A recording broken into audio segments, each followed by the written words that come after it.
Hi, I'm Brother Lazarus, and welcome to Cosmic Chat.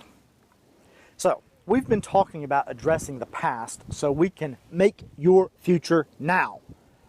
And I said that we would look at how to get out of the past trap without being on meds or an unending treadmill. Last time we had to take a little detour to say a few things that needed to be said.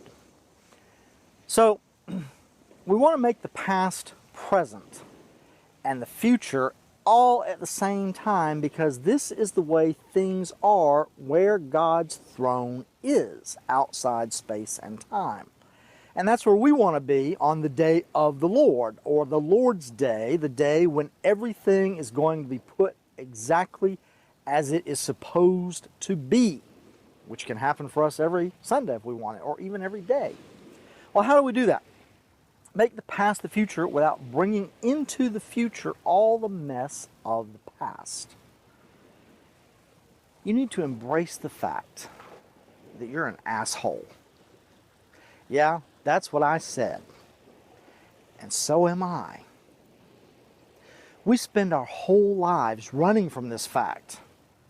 And on the rare times when we're caught, we blame somebody else. Look at the story of Adam and Eve. Adam blames Eve. Eve blames the snake. What if either one of them said, "Yeah, I did it, bitch"? One of my favorite moments in the brilliant series Breaking Bad is when Jesse is at the group of meth heads.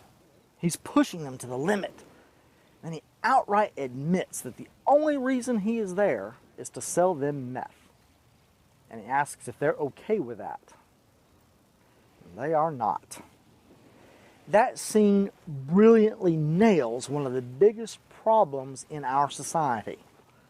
We are consumed with looking for excuses for ourselves, or looking for somebody to blame, or, as in groups like the meth group, trying to accept ourselves non-judgmentally. That's total bullshit. You know it and I know it.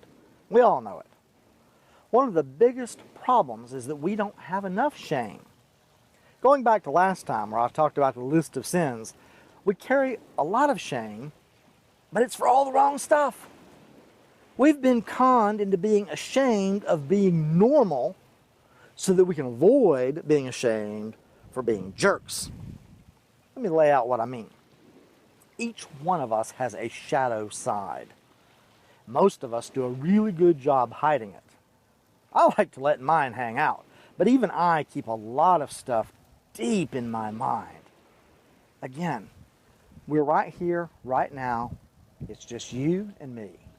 Nobody else is in on this. Now, if you want to get past the past, stop trying to avoid the shadow. The job here is not to try to get rid of the shadow. That isn't going to happen. Instead, embrace the shadow. The job is to redeem the shadow. Mark Twain once said, "In over 1,800 years, no one has ever thought to pray for the devil." And he seems to need it most. I love that quote because it says exactly what I'm trying to tell you.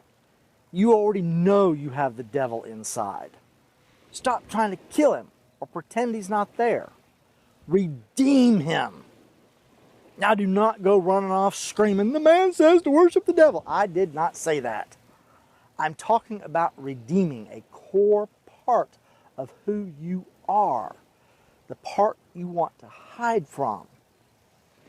If you can look hard at yourself and see the bad, and come to a place where you can say, "Okay, this is who I am, and I am not going to hide from myself," then you're going to be on a path to freedom like you have never experienced. And all that buried guilt and anxiety that you're lugging around is going to disappear. And we'll talk more about that next time.